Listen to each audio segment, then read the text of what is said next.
This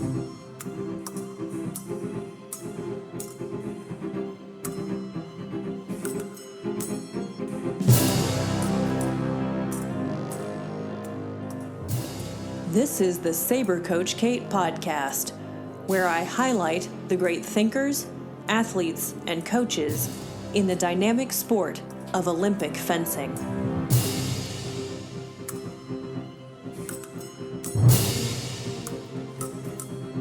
Guard.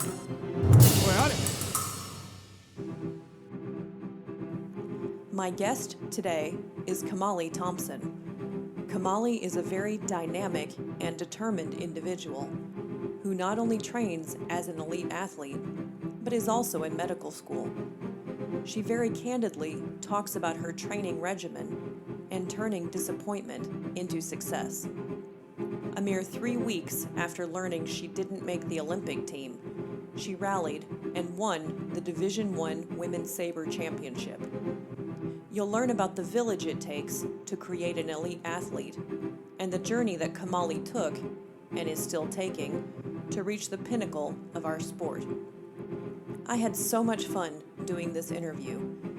Even though it was long distance, Kamali's energy and laughter made it a joy. Tune in now for an interview full of powerful insights into the double life of Kamali Thompson.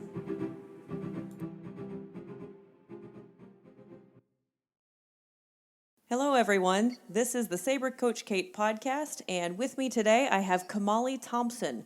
Hi, Kamali. Hi, Kate. How are you? Doing great. I am so happy to be talking with you tonight. Thanks so much. Yeah, thanks for having me. This is really cool.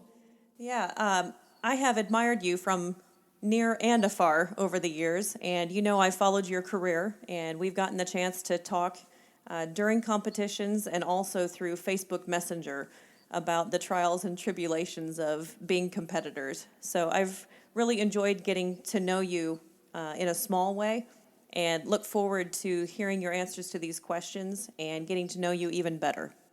I hope I don't disappoint you. I hope my answers are good enough. No, never. You are one of the coolest people ever. All right, well, let's start off with the standard question. How did you become a fencer, and what was it that appealed to you about fencing? So I started fencing when I was a freshman in high school, and I got into fencing because I was walking through an open house at Teaneck High School with my mother in 8th grade, and we were on our way to the dance room because I was a dancer. So I was literally dragging her down the hallway, like, to see this dance room, and we walked past a gym that had fencing in it. So my mom stops, and she's completely taken aback because she has no idea what's going on. Meanwhile, the coach at my high school her name's Pat Lawrence, and she's the mom of the 2012 épée bronze medalist, Maya Lawrence. So she had a lot of knowledge about fencing, and my mom started talking to her, and they both decided that I was going to be fencing and not dancing anymore.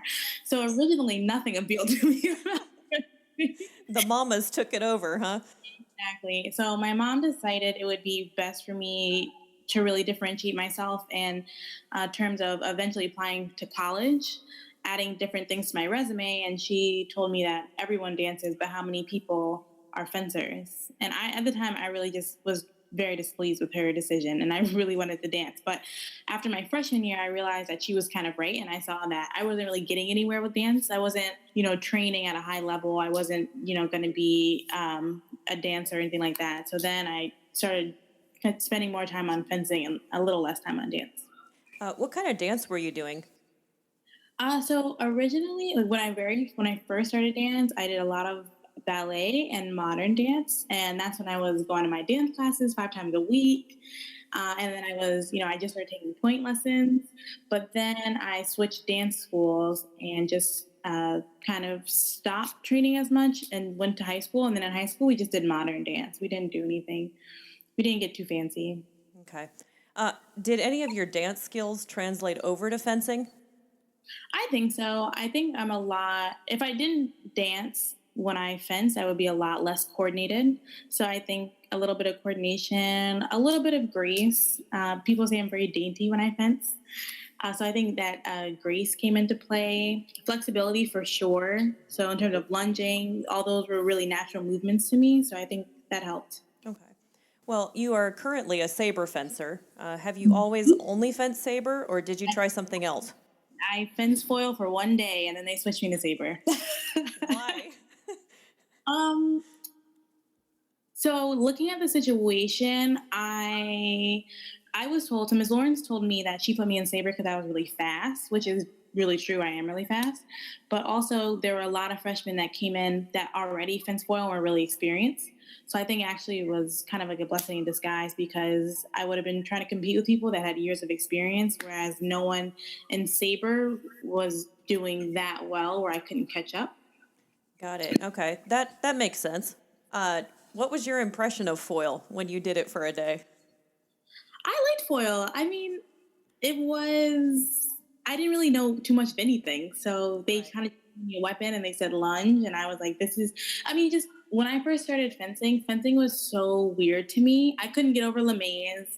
I couldn't get over how weird lemaze looked. And I mean, everyone looked funny. So I didn't really care whether I was, thrusting with my point or, taking a distance parry. I just didn't know what was going on. So That's really interesting. I mean, since you really didn't choose to become a fencer, no, you no, know. I did not choose to become a fencer.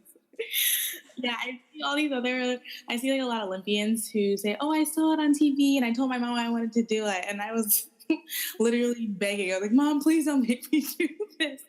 But I mean, in the grand scheme of things, it's funny because now I yell at my mom because I get mad at her that she didn't make me do it earlier. Ah. She just says, "You're never happy. You weren't happy when I told you to do it. Now you're not happy that you are doing it. You're never pleased." Well, she didn't come across that gym earlier in your No, life, so yeah, yeah, she didn't know any better. she didn't because we don't have any fencing clubs in Teaneck, so we had no exposure to it at all. Yeah, yeah. Well, tell me about your fencing career. I mean, you started a lot later than most people your age do. And what do you consider your greatest fencing accomplishment? So my career is pretty interesting. So I started fencing my freshman year of high school, and fencing in high school, you fence for 3 months. So you fence from November to February, March if you make states. Obviously, I did not make states. Well, my your first first year. I mean, come Yeah, on. my first year. And that was kind of that for that year. And then my sophomore year, I started, we actually have a really, really big, oh, this is the kind of a funny story. We have a huge competition in New Jersey called Freshman Sophomore, and it's all the freshmen and the sophomores in New Jersey. And the previous year, I lost in the top 64. And this year, one of my teammates, she came in sixth and she had this huge trophy. So all I knew was I wanted a trophy. So I was like, I'm going to this competition. I'm going to win this trophy. And then I came in ninth. So I lost. I missed out on the trophy by 2 touches. I was just Oh, crying. Yeah, I cried the whole bus ride home. And that was the first time I ever cried over sports. So I was thinking, okay, maybe I like this. mm-hmm. I went to Miss Lawrence and I told her I really wanted to fence and get better. So what should I do? And she was familiar with the Peter Westbrook Foundation. So she told me to go to the Peter Westbrook Foundation the beginning of my junior year. So as most people know, the beginning of your junior year is when most people are making cadet teams or when you're really putting yourself on the international circuit. So the following year you can get recruited. Right. But I just first joined a fencing club. So my junior year was spent just kind of really learning how to fence. Before I was just high school fencing, and now I'm actually fencing real people who understand how fencing works and have really good technique. So my very first competition ever was nationals in Miami, which was the year before my senior year in high school. So I show up at this competition where you have all the top. I mean, there were so many top girls who were the same year as me. So you have all these top girls that are getting recruited essentially by Penn State and Notre Dame and all these places. And I just show up like, well, I hope I do well, I just want to win my first DE. Yeah, my first DE, which I did, which is pretty awesome. Yay. And then I went to Temple. So I ended up going to Temple where I fenced there for all 4 years. And now I fence internationally. So my biggest accomplishment, there are so many. So I have two biggest accomplishments. One of them, I think they both came from college fencing. One of them was my junior year in college, where I finally like really understood how fencing worked. Like I understood the strategy behind it. I understood my weaknesses. I understood how to maximize on my strengths, especially in 5 touch bouts. So my junior year, my record was 55-7, and out of those 7, I lost to the same 3 people twice. Oh, So I only really lost to 4 people. wow. Pretty yay. So I mean, here I am coming from not really understanding anything. So all of a sudden, it's like, who is this girl who's actually beating everyone? Right. So that was really exciting for me. And then the following year, I really wanted to be all American. Well, I really wanted to, do well at NCAA's. So the following year, I came in 6th at NCAA's. I think I was 2 bouts away from making top 4. So that was just a huge accomplishment too, because I was like, I kind of came from nowhere, and all of a sudden here I am sitting here with this trophy, and that was really awesome. That's really great. So you finally got your trophy.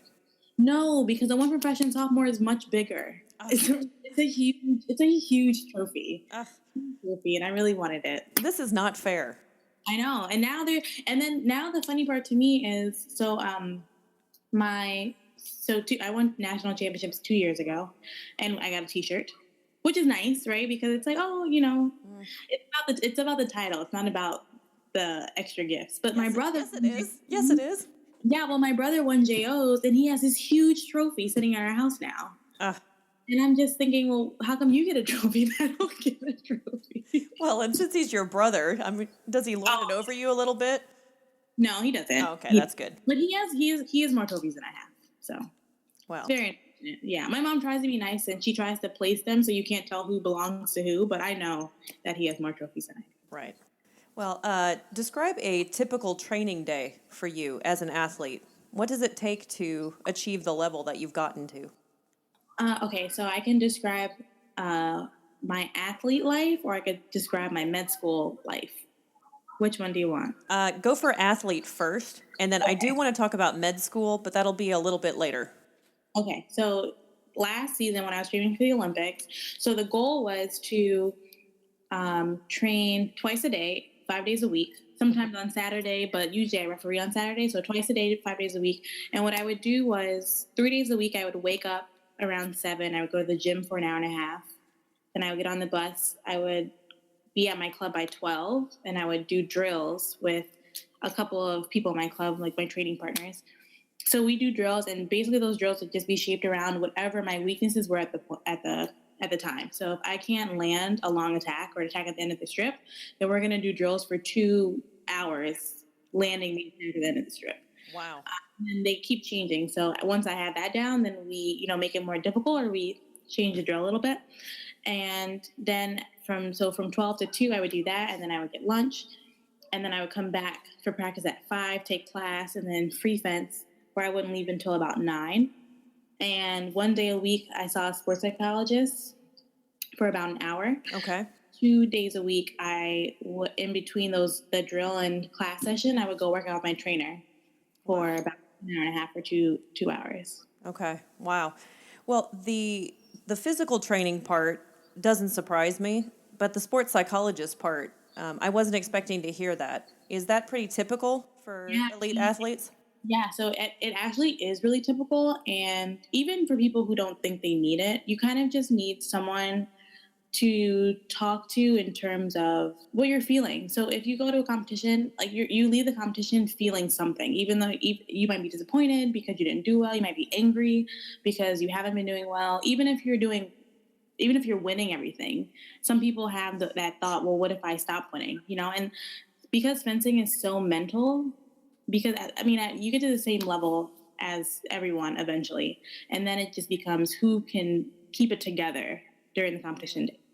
So what you do is a lot of people have sports psychologists that you speak to on a weekly basis, sometimes multiple times a week, to really make sure that you are in a good mental space before a competition. Wow. That's really fabulous. Mm-hmm. And I was like, last season I was falling apart. So I knew, if anyone needed a sports psychologist, I did. So I got one, and then we spoke, and we worked through a lot of like breathing exercises. He asked me a lot of, why are you feeling this way? Sometimes there is a lot of conflict going on between yourself and your coach or yourself and your teammates. So you need to talk to someone about that too. Right. Mhm. Wow. There's a lot that goes into being a high level athlete. Well, yeah, I don't think anybody can really understand until you've done it yourself. And I mean, you probably heard some of this stuff, but then until you're experiencing those two-a-days, you just Right. don't get what that is. No, you don't. But it makes a big difference. And then, I mean, I think everyone, once you recognize you need it, it's just about adding it to your routine as quickly as possible. How do you approach the preparation for an important competition, and how is that different from your daily training? So, what I do is for me, I have a kind of an intensity problem. So, sometimes in competitions, I don't really get warmed up until the end of pools or maybe my first D, and it's a little too late. so, I don't have any idea what you're talking about right now. yeah, so for me, what I do before competition is I fence my practices the way I would be fencing in a competition. So Okay. I fence 6 or 7 bouts. I grab someone and I say, "Well, you fence 5 touch bouts with me," and I just work on winning those 5 touch bouts because you really don't recognize if you don't fence 5 touch bouts, it's a completely different strategy than 15, and you really do have to practice that. So I do that, and then after that, I try to fence the same number of bouts I would be ideally fencing in a competition. And I try to fence them based on level. So my first bout, hopefully, if I do well, is going to be someone who's not as experienced. So I will have one of the little kids, and I feel bad for the little kid when I do this, but I'm just going as intense as possible because I need to, try to kill them essentially. Yeah, you need to practice dominating. Right. So I do, and then it's good for them too because they don't need people walking like just babying them. They have to learn how to fence as well. So I do that, and then I try to increase every bout the intensity level. And some days Keith and Ivan come to practice, so those are the best days because I fence them last because I know that high level of thinking is really what I would be fencing once I got to the end of the competition. Right, right. So I definitely do that the week before the competition, and then I try to do that maybe like the Fridays leading up to the competition. Also, I try to eat really well the last 2 weeks before competition. So, no fried foods, no eating late, because I want my body to work as well as possible. Sleeping is a huge, huge, huge thing, because especially being in school, sometimes I kind of forget that I do need to sleep, and a couple of times I didn't think I needed to sleep. I got to the competition and I was exhausted with not a good experience. So the 2 weeks before the competition, I try to start sleeping at least 7 hours. Is And that then, is that more of a mental fatigue or a physical fatigue when you don't so sleep? I used to think it was mental. And then my 2 competitions ago, I was actually extremely fatigued, and I never felt that before. So I was thinking it was because of my sleep. And then the last competition, I felt much better, and because I switched in my schedule. Okay. Well, it is interesting because even though you've been fencing for a while and you have all of these schedules and strategies in place, you still learn a lot about yourself and then have to adapt based on where you're at currently. Exactly. Yep. Now, one of the accomplishments in your fencing career that you just briefly kind of glossed over was winning that Division One Women's Sabre National Championship, and you are smiling so big right now. The gloss over part was just funny. I'm like, yeah, I guess I kind of do that. Yeah, you just kind of rushed past it. So tell me about that day. Like, I don't know, how did you feel when you showed up? What were you feeling when you were there and competing? I mean, did you just know that it was your day, or was it a battle the whole time? I mean, just talk to me about that experience. So that day, okay, so leading up to the competition, so Nationals was 2 weeks after the last competition to qualify for the Olympics, which was the worst day of my life. Not really, but it was really devastating. So after that competition, I really didn't leave my house too much, kind of stayed in bed, kind of moped for a good week and a half or so. And I really didn't even want to go to Nationals. But then I thought about how much money I spent on the ticket and the hotel and all that stuff. So I thought, you have to go. Not to mention the previous 3 NACs, I come in second. So I really worked out this motivation of let me end my season on a good note. Let me not mope around, because what's that going to do? And then, you know, when you look at the finals and you see who's fencing in the finals and you're thinking to yourself, like, I know if I would have been there, I could have beat them. So I didn't want any of those regrets. And I didn't come in second anymore. So when I showed up to the competition, I was just motivated by the fact that I was even there. And I knew nobody else had to pick themselves up the way I just did. And I was thinking that alone deserved to have me in the finals. Absolutely. Once I got to the final, I remember this bout so vividly. I was beating Francesca Russo 8-3, and Francesca, being the super talented fencer she is, came back 14-14. Oh my goodness. And I just looked and I just was like, you're not going to lose another bout. You're not going to come in second one more time. Or actually, it's just not going to happen. So I pulled it together and then I won.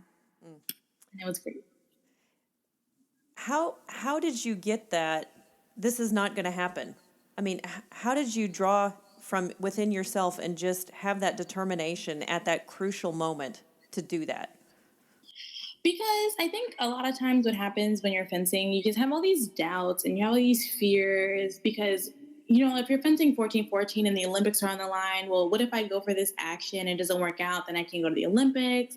What if I go for this action and it doesn't work out? I'm going to lose a bout. Like, I feel like everything that I was afraid of already happened. So, I mean, the worst thing that was going to happen was if I did nothing, then I was going to lose again. And if I did something and I tried something, then the best thing that could happen was I could win, or the worst thing that could happen was I still wasn't going to be an Olympic team that I already didn't make. Yeah. So I think when, you know, you have nothing to lose, it honestly is one of those times where you just fence the best because everything's already behind you. Well, you've talked several times and touched on not making the Olympic team.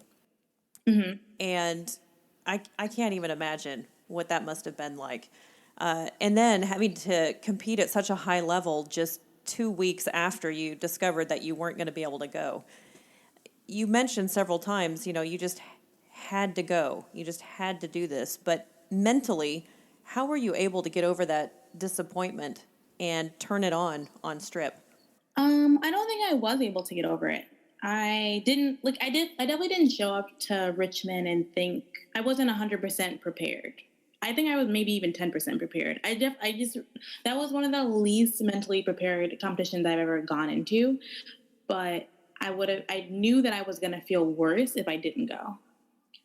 Also, I kind of feel like it was like, you know, if you fall off a bike when you're riding it, you're like, the longer you wait to get back on the bike, the more scared you're going to be. So I was thinking, well, since I'm already signed up for the competition, like literally nothing else can happen to me that can make me feel worse. Or maybe if I would have, you know, lost in pools or something like that. So I think it was kind of just definitely a financial aspect because I already spent the money on everything.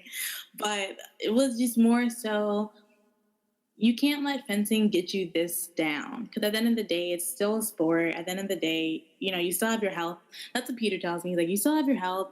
You still have your looks. You still have, like, you know, your family's behind you. Life could be a lot worse. And you can't let one disappointment really get the best of you. Well, that's really inspirational because that would have been hard. That would have been really hard. You just talked about Peter. Talk about your experience with him and with his foundation. So Peter's a really interesting guy. I've never met anyone like him before, but the Peter Westbrook Foundation is amazing to me because it was the first time I ever saw African Americans portrayed in such a successful light. I mean, I remember my first day walking into the foundation, they were talking about themselves, and Keith and Aaron had just been in this soy milk commercial. So my mom was pointing to them. She's like, oh my God, they were in the commercial. And I was like, whoa, like, I've never met anyone who's in a commercial and they're Black, you know? And it's one of those things that you kind of don't realize you don't see until you see it. And then you realize, oh, okay, actually, I don't know that many African Americans that graduated from Columbia. I don't know any African Americans that are Olympians. And then you'll look and you'll see someone like Michael Phelps, and you're like, you know, I'm not really surprised to see someone like that. But then when you see someone like Aaron, who's been on 3 Olympic teams, you're like, oh, wow, like, I can't believe this is so, you know, I can't believe I actually know someone like that. So when I went to the foundation, everyone was so successful. It was just ridiculous. Like they had MBAs, they all went to Columbia, they all had full athletic scholarships. And I just was like amazed to kind of just be a part of that. And then once I started doing well in school and athletically, and I kind of became one of the coaches, I was like, well, now people look at me and they are trying to be like me. And it's really intimidating, but it's also really awesome that I'm able to be such a part of this really big organization. Wow. And what level do you coach?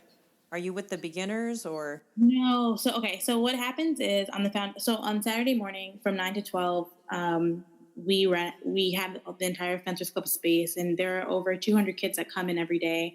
And at the beginning, we have a 30-minute warm up, a 30-minute footwork class. Peter gives some sort of advice or like words of the day where he shares his knowledge or makes people give speeches. So usually like he'll pick one of us to give a speech, and then we break off into every weapon, and every weapon has an advanced group and a baby group. So I actually chose not to work with a baby group. I kind of, tried to charm Peter, and I was like, can I not work with a baby group? Because you don't realize how difficult it is to teach the very, very, very beginning of fencing until you're like, hey, parry 5, and they have no idea what you're talking about. So I started working with the advanced group, which works really well for me because I see them all the time in practice and throughout the week. So we formed really close relationships, myself and a lot of the adolescents. Wow, 200 kids at practice. That's a lot of kids. A lot of kids. Yeah. It's a lot of kids. And now what they're trying to do is we're the next generation. So we now have to start leading warm up and footwork and giving speeches in front of these people. So what he had us do, so now, I'm really comfortable warming up 200 kids and not yelling, but shouting so that they can hear us and speaking in front of them. So he pushes us to do things like that too. That's really phenomenal because you hear that sports build more than just the skills in that sport. But this is really proof that that happens at the foundation. All the people, I guess you could say my generation. So like myself, my brother, Ben, Bratton, Adam Rodney, all those people who are still actively competing, we've all given a speech within the last 3 months, I would say. And so like we're all becoming really good public speakers. I bet. What was your speech about? About the same thing that you asked about it was about why I did make the Olympics.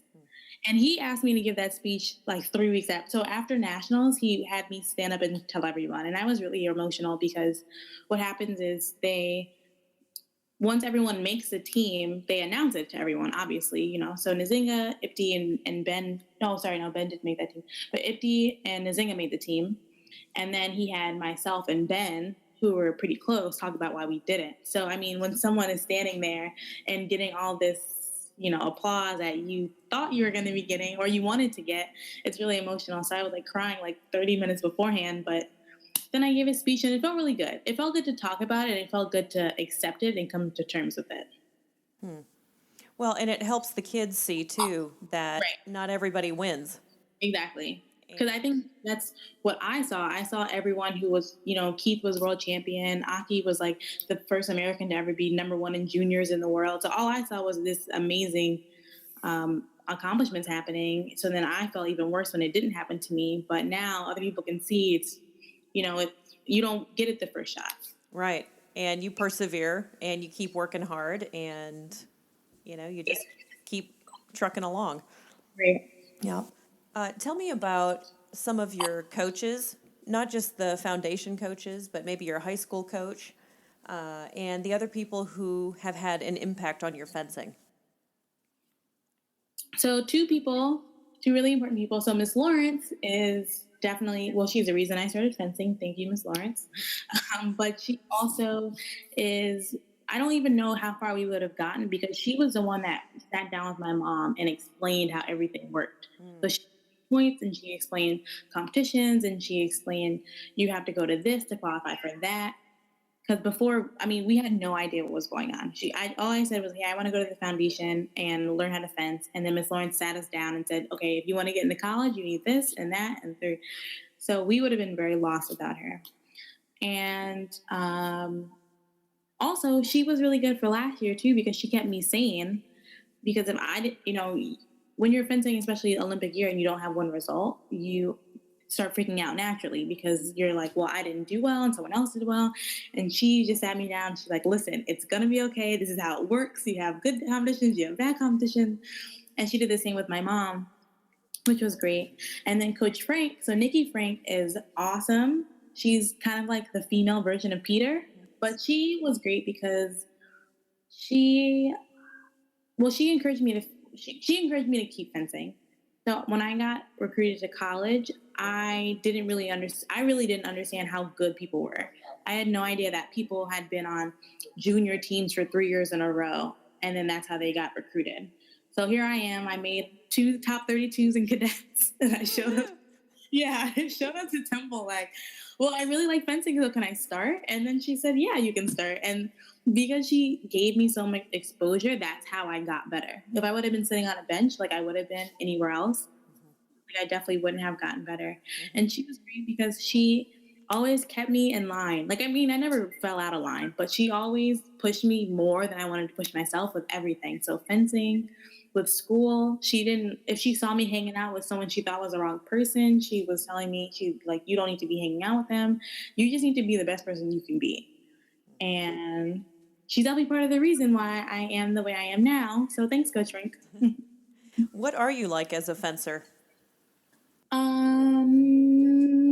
That's an interesting question. What am I like? So I'm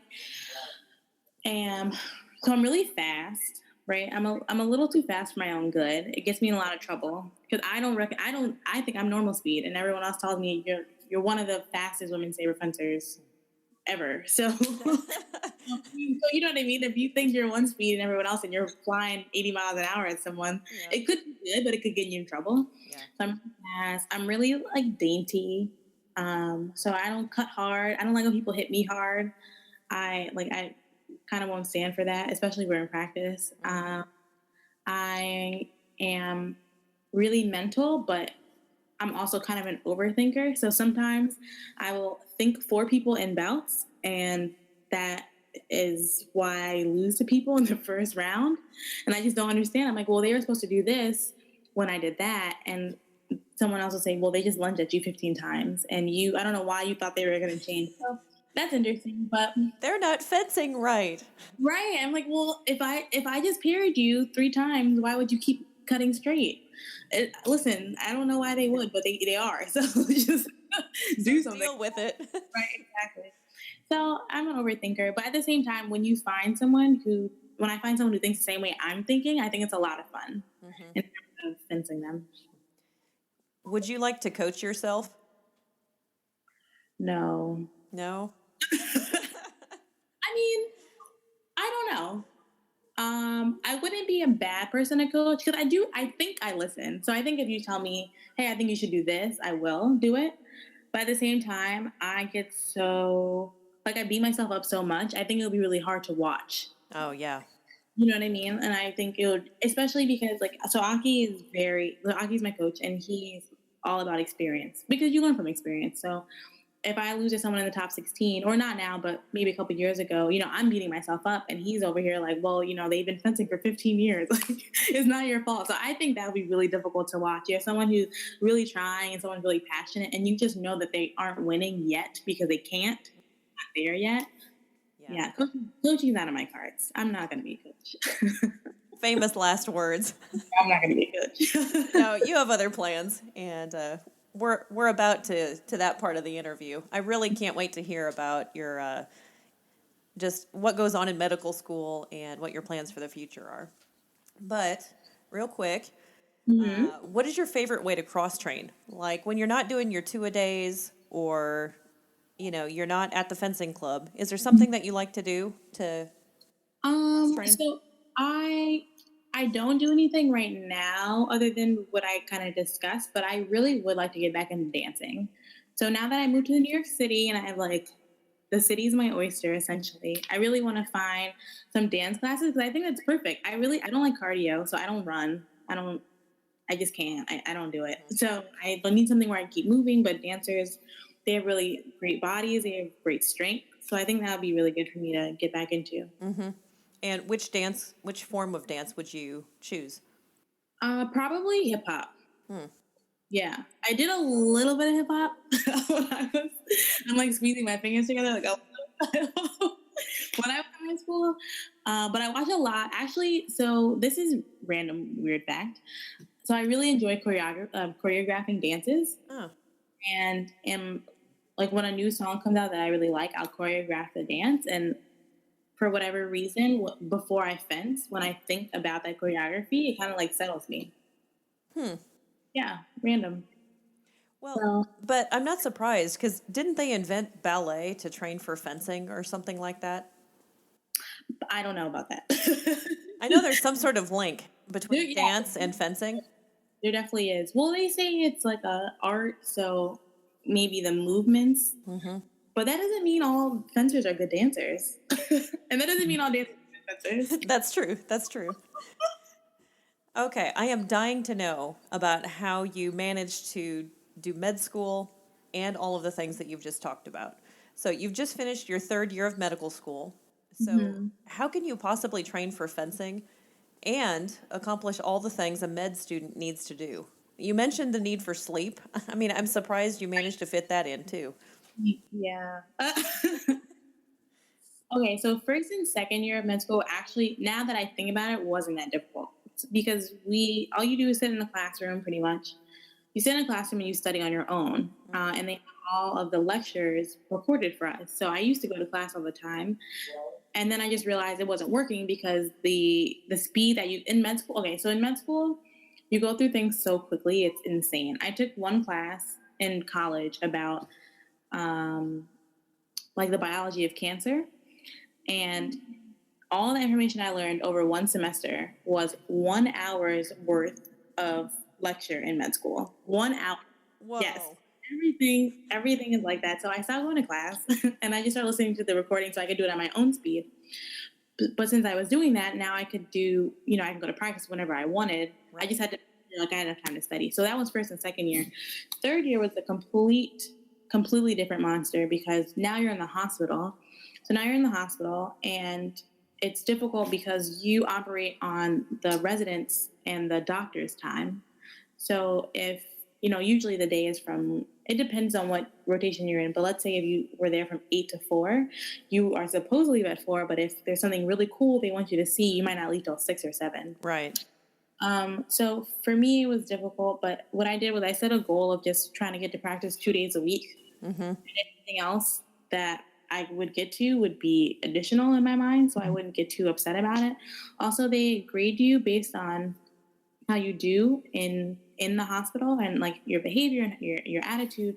So I couldn't be staring at the clock saying, oh, well, I hope you let me out now. So I had to settle for 2 days, I would say, on most rotations. Now, some rotations we got out really early, and in which case that month or so, I was always at practice.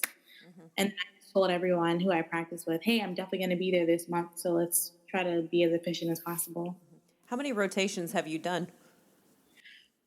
7. So we have neurology, internal medicine, surgery, psychiatry, family medicine, pediatrics, and OBGYN. Okay. And I think you've decided on one in particular. Yes, I'm going to be an orthopedic surgeon. Okay. That's probably the girliest you'll ever hear anyone say that phrase. But yeah, I'm going to be an orthopedic surgeon, and I'm really excited about it. And there's just no better feeling than when you decide on something and then you confirm it. Because a lot of people will switch back and forth throughout third year. But I decided, and then I just, I'm going for it. Well, what made you choose that one in particular? So originally I wanted to be a pediatrician. And then I got to college and I found out sports medicine was a field. So then I got injured and I was thinking that, well, I can relate to this. I can relate to the difficulties of having injury. And I just think I would be a really good sports medicine doctor. But there's primary care and there's surgery. So I had never done surgery before, but I really want a longevity with my patients.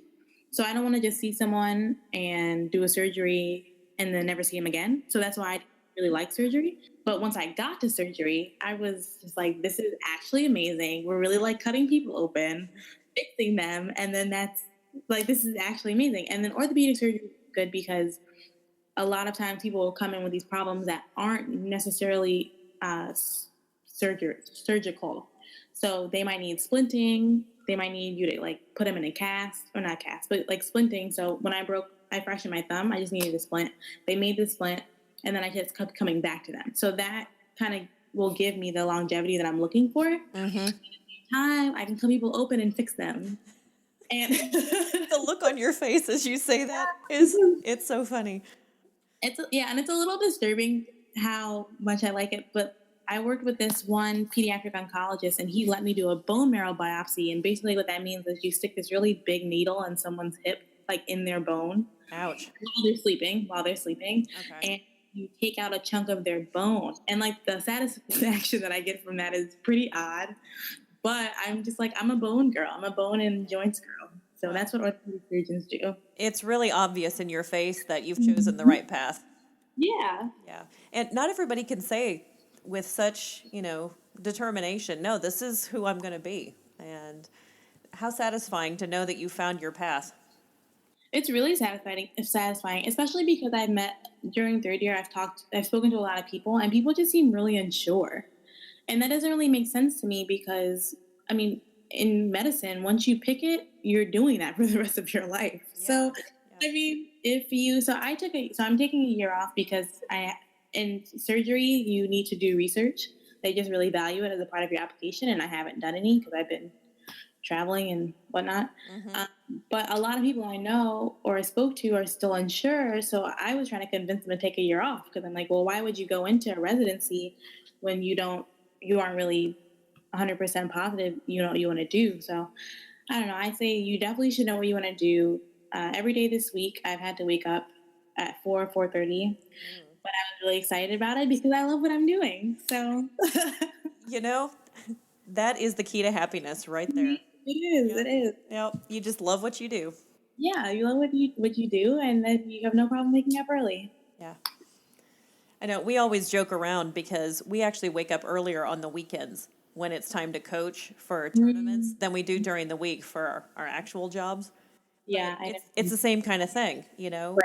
It's just so exciting to be going off and helping people accomplish great things and do what you love. That 7 to 8 check-in is not fun. Every one of my check-ins at Summer Nationals is going to be early, and I'm like, what is going on? So yeah, 7 to 8 check-in. Get used to it. Get used to it. Never. Are there any similarities between being a fencer and becoming a doctor? Yes, there are. So I think the biggest similarity is basically with both, you spend a lot of time studying and training for specific situations to occur. So if someone comes in, they have high blood pressure, I give them this. Someone comes in, they broke this bone, I fix it like this. But at the end of the day, every person or every bout is different, and you have to use the training that you have to accommodate that appropriate situation. Interesting. Mm-hmm. Yeah, so pre-planning, but analytical situations the whole time. Right. Exactly. Okay. Now, you've started a blog. Yes, Sabre and Stethoscope, KamaliThompson.com, check it out. Shameless plug. Oh, please, that's great. That's great. I'll even put a link on the Nice. on my blog post when this episode comes out, just for you. Okay. So, what made you decide to start a blog? So I really wanted to start a blog at the beginning of the Olympic qualifying year because I just knew things were going to get crazy. I knew we're going to all these countries. We're training with all these different people. I just knew I was going to have a really good story to tell about something. Right. But I didn't have the time or the energy. So after the season, I was feeling really strongly about not doing well, but my persistence, like you said earlier, and, persevering, trying to keep going. So I wrote a blog post, and then I was thinking, okay, maybe now you should have a blog. And thus far I've been right. I experienced some really weird stuff, like traveling medicine. So I was thinking, well, I think I'd be a pretty good person to give people advice. What happens to, like, if you're in the same situation, what should you do? And have you gotten some good comments on your blog from people?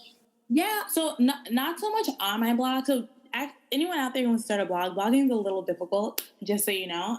Not that I thought it was easy, but it's just difficult. But a lot of people will give me verbal feedback. So I just had a really crazy experience where I was traveling in Germany, and I just wrote a blog post about how I didn't really understand these police officers that stopped me. I didn't know if they were real police officers or fake police officers, but I wrote about what I think I should have done better in that situation. And I told a lot of the parents of the club that they should read it because a lot of our kids are going to start traveling internationally and the same thing might happen to them. So a lot of the parents came back and they told me that they thought it was great and they were really happy that I wrote something like that. Mm-hmm. So they didn't write on the blog, but they told me. So that's okay. So now you're their Ms. Lawrence and you're passing all of your experience down to them. Basically. Yeah. That's the great thing about sticking with our sport or any sport for a while is, all those people that have helped you over the years, then you get to start trying to, help other people, and that cycle just continues. Just keeps going. Yep. You're going to spend the next year in New York City, I believe, doing research in sports medicine. What do you hope to learn this year, and what contributions will you try to make in this field? Well, that's a big question.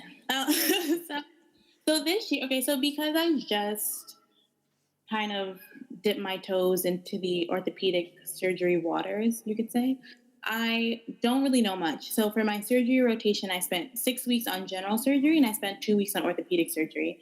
And then I spent a couple of other sessions with the surgeons, the orthos, that's what they call them, orthos, in the OR. It's going to be you. Right. But in terms of just the field, I just want to know more. So I want to know more terminology. I want to understand more procedures. I want to understand more of what happens. So if someone breaks this, how do you fix it? Mm-hmm. And I'm going to learn a lot of that through the research, through analyzing data, writing paper, speaking to the patients. So speaking, like today, I actually went and I was talking to a patient who just had surgery. So following up with them and seeing how that treatment, whether it worked or whether it didn't. Mm-hmm. A lot of people, orthopedics is a very competitive field. So most people who know they want to do ortho, when they come into med school, they know they want to do ortho. So they start doing research from year one. So 2 years behind in terms of research. So the people who I would be competing against have already done a lot of this stuff. So that's why I'm doing it, so I can catch up to where they are. That's really funny because that's your fencing experience too. Mm-hmm. You're always playing catch up. Yeah, I'm always playing catch up. Why can't I be introduced to the right thing at the right time? But it's okay, because also the best thing about this whole thing is, so when I started med school, I was 20 years old. So if I would have graduated in 4 years, I would have been 24. And I don't need to be a doctor when I'm 24. Mm-hmm. So it's okay. I've got time on my side. Yeah, you do. Mm-hmm. You do. What are your plans for the future? Are you going to ever try and make an Olympic team again? Are you going to focus on medicine? Yeah. Olympics are going to happen. I feel it. No, yeah. So at this point, I would say that I feel like I've been fencing long enough. I'm experienced enough to really understand how everything works. How can I get better training camps to go to? How to set up those training camps. So I really feel like I'm starting the quad on a new foot because I'm a pretty experienced athlete at this point, so I know what I have to do to get the results that I want. So I can't stop now. So you just got it all figured out. I have to keep going. And then regardless, I think it's a lot of people are really afraid to have really big goals because if you don't make it, last time I told everyone I was trying to make the Olympics and I didn't. It's kind of embarrassing for about 30 seconds, but not really because I tried to make the Olympics. So how many people can say that? Mm-hmm. So for me, I've decided I'm definitely going to try to make the Olympics. There's going to be a little bit of medical career sacrifice. So this is a real goal that I'm doing, kind of putting med school, not on hold, I would say, but I'm not going straight to residency. Mm-hmm. in 2 years, like I would be if I was just going to graduate. So this is a serious goal, and we're going to do this. And afterwards, I'm going to be orthopedic surgeon. And that's my goal. My future. All right. And this is kind of a silly question, but for some reason, I just wanted to ask it to you, or ask you. What's a perfect day like for you? A perfect day. Okay. So this would never happen in real life, but my perfect day, I would wake up at 8 o'clock, which would never happen in real life. But I wake up at 8 o'clock, and then I would go to, the hospital at 9, talk to a couple patients. I would scrub into a procedure, and I'd watch a procedure because my day is really complete when I see a surgery happen. Mm-hmm. And then around 1 o'clock, I could run to the gym. I could work out. And then around 3 o'clock, maybe I could, meet with a couple more patients or something like that. And then 5 o'clock, I would go to class, practice, be done by 8, and then I go out to dinner. Where would you go for dinner? Sushi. Always sushi. Nice. That would be a perfect day. Nice choice. Nice choice. All right. Well, we're coming close to the end of our time together. So we'll finish up this interview with a mixture of famous questions from James Lipton and Marcel Proust. Okay. Let's do it. What is your favorite word? Potpourri. I don't know why, but I really like it, and I really like potpourri itself. So potpourri. Mm-hmm. What is your least favorite word? Ointment. I really don't like that word. It just sounds really weird. Yeah, it does. Yeah, ointment's a really weird word. What sound or noise do you love? I like city noises. So I like cars driving by. I like, people speaking outside. It kind of makes me feel safe, like people are around. And what sound or noise do you hate? That sound when you're unhooked, your body cord's unhooked, and it just won't shut up. That sound. I hate that sound. Mm-hmm. Well, and then you go to a knack, and it's like 60 of those going off at the same time. Oh, exactly. Right. Yeah, it's pretty awful. I hate that. What profession, other than your own, would you like to attempt? I would be a gossip blogger. Because I kind of know a lot of gossip. I always know kind of what's going on with who. And even in the news, when I pay attention to the news and I know what's going on, but I really pay attention to things like, oh, Donald Trump and Melania aren't speaking, like things like that. Okay, so if this whole ortho thing doesn't work out, then yeah, I could be Gossip Girl. I could definitely write and be Gossip Girl, and nobody would know it was me. Okay. And what profession would you not like to do? A lawyer. I would never be a lawyer. My mom's a lawyer, and all the lawyers I know, all they do is argue because they like to argue, and it just makes things very tense. Where would you like to live? I think I'm gonna be a traveler. I think ideally, if I had a lot of money, I would live probably maybe in New Jersey somewhere, but I have a place in New York. I'd have a place in Paris. I have a place in a lot of places so I could visit. Nice.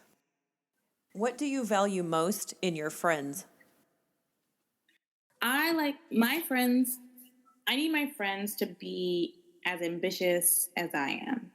So my best friend is the chief of staff for one of the senators in New York City. And every time I think I do well in life, he's doing something else. And all my friends are like that. And I think that just keeps you on your toes because you don't be the one friend that's not going anywhere in life. You sat home and watched Netflix all weekend? What? Yeah, exactly. No. My best friend just had a fundraiser with Gayle King, that's Oprah's best friend, and the senator that he works for. Wow. Yeah, I'm not doing anything cool like that, so I gotta be where he is. Who is your hero? Am I cheesy if I say Coach Frank? No. I think, yeah, Coach Frank for sure. Because we have kind of similar background. She didn't start fencing till she was till she was older either. So she started fencing when she was in college. And things are a little different, but she managed to be on 2 Olympic teams. And I know I was upset because I didn't make a team, but she made a team and they didn't go.